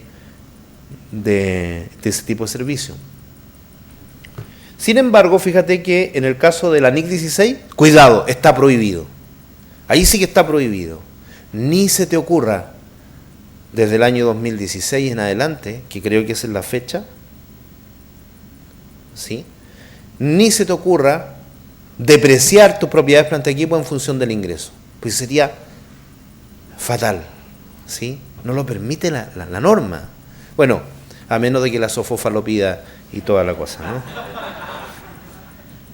Hay que aplicar un juicio para seleccionar el método de amortización que mejor refleje el consumo del activo y la aplicación prospectiva a partir del año 2016.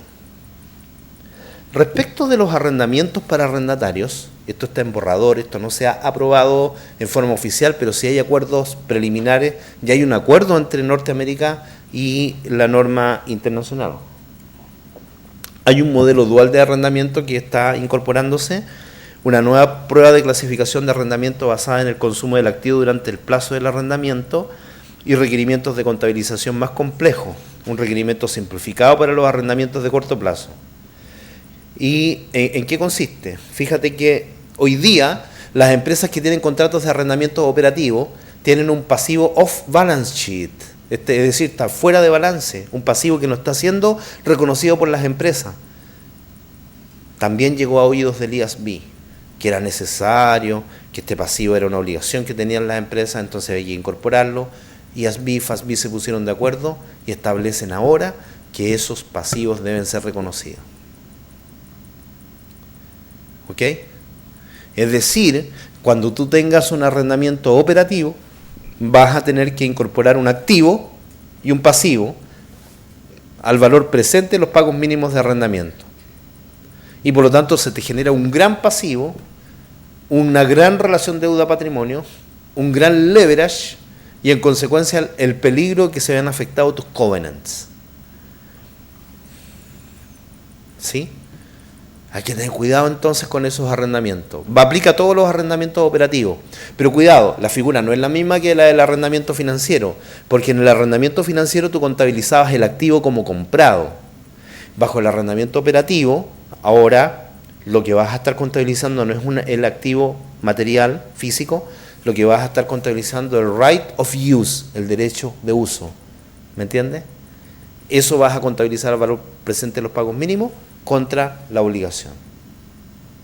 ¿Ok? Y hay que prepararse nomás para eso. No es aplicable a todos los arrendamientos, no es aplicable, por ejemplo, a los small ticket leases, que son los arrendamientos pequeños, como por ejemplo la fotocopiadora. ¿Ya? Eso no se aplica, y tampoco se aplica a los arrendamientos de corto plazo, los que tienen plazos de 1 año o menos. Y tampoco se les vaya a ocurrir, porque a veces veo caras de creatividad por ahí, poner arrendamientos de 1 año renovable, y así nunca lo reconozco. No, porque la renovación implica mayor plazo. Así que también estarían obligados a incorporarse como derechos de uso. Se reconoce entonces el activo por el derecho de uso, ROU, ese right of use, y los usos en inglés que yo hago de repente son solamente para que se muestre algo así como interesante, ¿no? ¿Ya?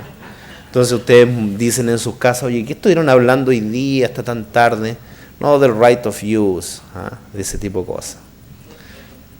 Qué seco el presentador, ¿ah? Esa es la idea. Por un monto inicial igual al pasivo por arrendamiento, ajustado por los incentivos de arrendamiento y los costos directos iniciales. Posteriormente, el pasivo por arrendamiento se mide el costo amortizado, porque el pasivo es una deuda.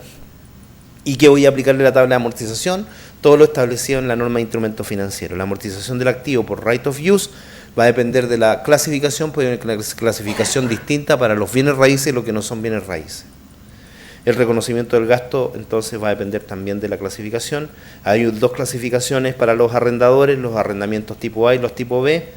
Bajo el tipo A hay que dar de baja el activo subyacente y reconocer una partida, eso sería el típico arrendamiento financiero, y los del tipo B sería la réplica del operativo. Fecha tentativa de emisión, ojo, emisión de la norma el 2015, no es que vaya a ser vigente a partir de esa fecha. Se estima que en el 2015 se va a emitir. Respecto a los contratos de seguro, esta norma ha sido pero tan larga el proyecto, de tan largo aliento, que la verdad es que igual interesante. Hay una introducción de una contabilización y un modelo de medición amplios para todos los contratos de seguro. Las propuestas aplican a todos los contratos de seguro y no a las entidades de seguro. Esto es muy importante que ustedes lo tengan en cuenta. La norma de contratos de seguro no se aplica a las entidades que mantienen pólizas de seguro, no se aplica a los tenedores de póliza.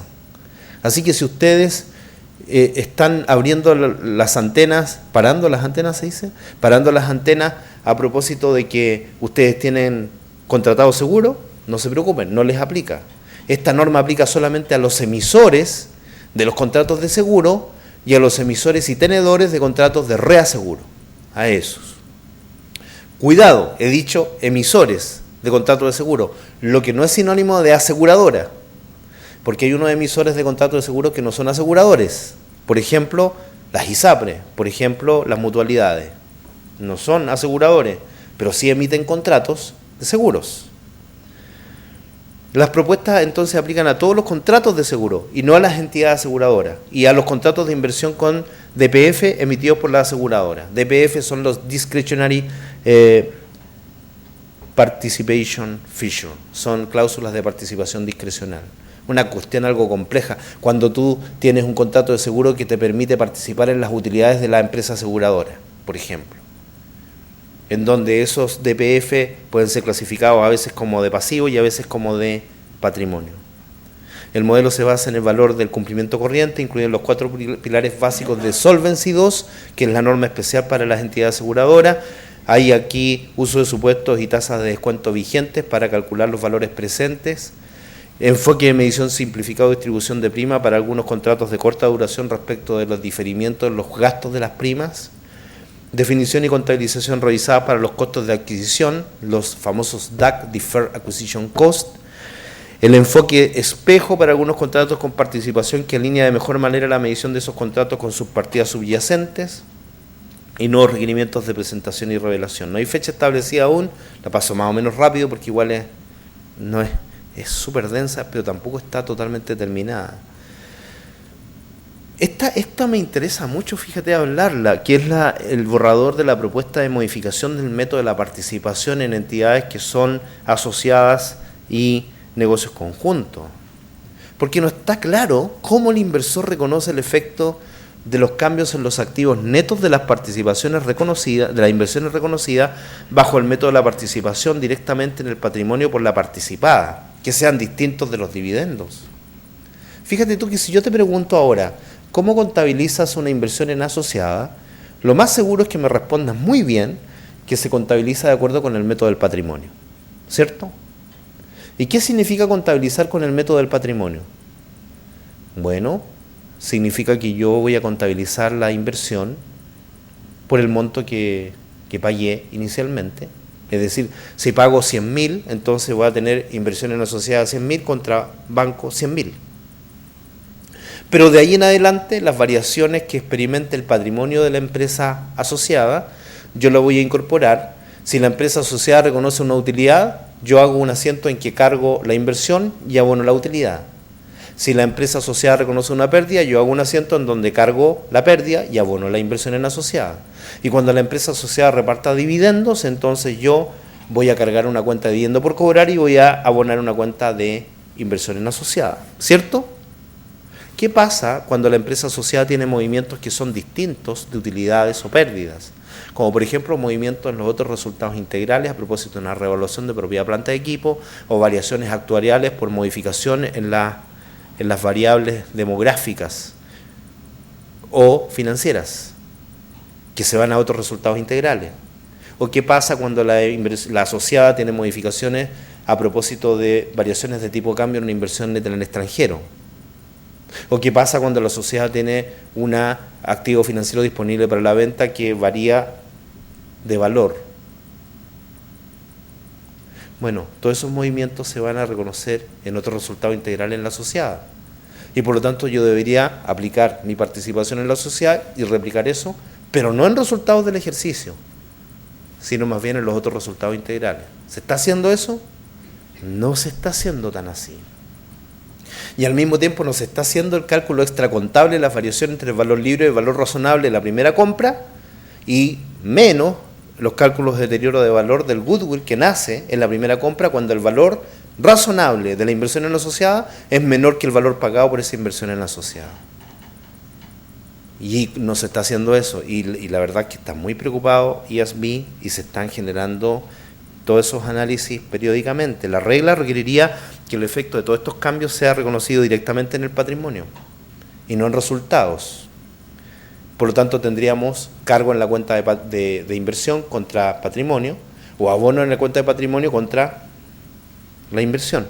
Reclasificación en resultados, entonces, cuando se continúa el método de la participación también se requiere. Por ejemplo, se diluyen las emisiones de acción a tercero y la participación de inversión, eso también tiene un efecto. La propuesta es reconocer el efecto de la dilución directamente en el patrimonio, porque he perdido participación y eso debe estar relacionado con el patrimonio que me corresponde. ¿Sería más apropiado reconocer el resultado como parte del rendimiento del inversor? Es una pregunta y ya hemos dicho que este es un borrador y se está analizando. No hay fecha de adopción establecida aún. Y aquí hay una novedad. Exposure draft, transferencia de una subsidiaria a una asociada o negocio conjunto. La verdad es que aquí vamos a hacer la modificación correspondiente porque esto ya está aprobado. Lo que pasa es que es tan cambiante y tan rápida la actividad en ESB, y esta es la última noticia que tenemos. Se aprobó definitivamente esto. ¿Qué es? ¿Qué sucede cuando cuando la empresa A tiene control sobre la empresa B? Imaginémonos que tiene un control de un 100%, pero la empresa A ahora pierde control sobre la empresa B, pero no pierde control por cualquier cosa, vende un 70% y se queda con un 30% sobre B. Pero más aún, ese 70% que se vende a una asociada o un negocio conjunto de la empresa A. ¿Me siguen? La empresa A inicialmente tiene un 100% de participación sobre la empresa B. Una vez que tiene el 100% de participación sobre la empresa B, la empresa A se desprende del 70% de ese 100 y lo vende, pero no lo vende a un tercero, lo vende a una empresa asociada o un negocio conjunto, que depende de él, sobre la cual, por ejemplo, tiene un 20%. La norma IFRS 10 hasta ahora decía que cuando una empresa pierde control sobre otra, los efectos de esa pérdida de control se reconocen directamente en el resultado. Sin embargo, no se había abordado el tema de qué sucede cuando esa pérdida de control representa en una transferencia de control a una asociada o un negocio conjunto, como sí establece este borrador que ya está aprobado. ¿Qué pasa ahí? No está claro si una ganancia no realizada debiera eliminarse cuando se transfiere una subsidiaria o una asociada o un negocio conjunto. La ganancia se reconocería en su totalidad si los activos transferidos son un negocio. Se requiere un juicio en relación con si los activos transferidos corresponden a un negocio. Esta modificación se ahora incorporó con la siguiente indicación. Si es que los activos vendidos o aportados no son un negocio, entonces usted debe reconocer en resultado solamente aquella proporción que no le corresponde. Y aquella proporción que sí le corresponde, porque en este ejemplo que yo les mencioné, usted mantiene un 20% sobre la asociada y le queda un 20% sobre esa asociada, y los terceros tienen un 70% del 80% de la participación en B. En ese caso, entonces usted reconoce aquello que no le pertenece directamente al resultado y lo otro lo ajusta a la inversión. Es un ejercicio un poco complicado, pero la verdad es que en la norma ya modificada está bastante claro el ejemplo. Entonces, si la respuesta es positiva, es decir, si esto es un negocio, si lo que está aportando es un negocio, todo se reconoce en resultado. Si lo que está aportando no es un negocio, entonces la ganancia se reconoce, pero parcialmente en proporción a las participaciones de los inversores no relacionados. Eso es lo que se reconocería en resultado. Solamente aquello que corresponde a los terceros. ¿Sí? Sí. Me gustaría hacer un dibujito, pero no. No hay fecha. Sí, ya hay fecha. Sí, ya está aprobado. Ya. El exposure draft de NIC 12, reconocimiento de activos por impuestos diferidos por pérdidas no realizadas, es un borrador que está en discusión, incluye la contabilización de impuestos a la renta, incluyendo impuestos diferidos. ¿Discusión o se aprobó este? No recuerdo que se haya aprobado. No, está en discusión.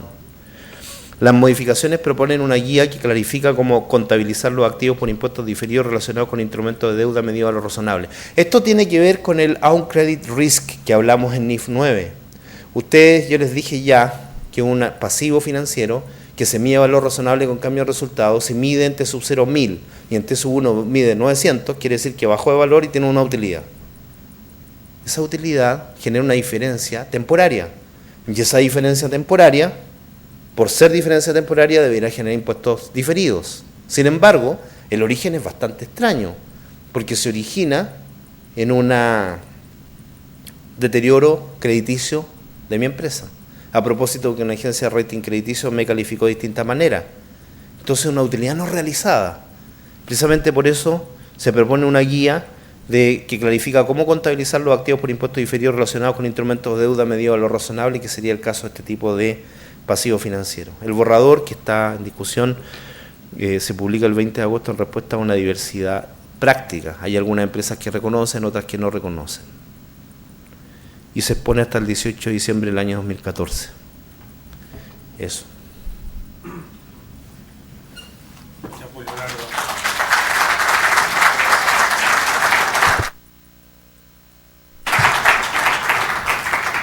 Bien, como habrá quedado un poco claro de todas las modificaciones que se nos viene, el centro va a seguir haciendo actividades, lo más probable es que, no me comprometo con una fecha, pero lo más probable es que hagamos uno con respecto a la IFRS 15 de ingresos. Eso va a ser un tema particular que vamos a abordar con Leonardo, con algo más aterrizado en términos de eso, que a Leonardo no lo deja dormir, son pesadillas constantes, entonces lo vamos a ayudar para que la pueda estructurar bien. Ahora lo invito a que vamos a un cóctel. La presentación y el video van a estar en la página del CTI, al igual que en el observatorio que manejo ahí para ustedes. Gracias.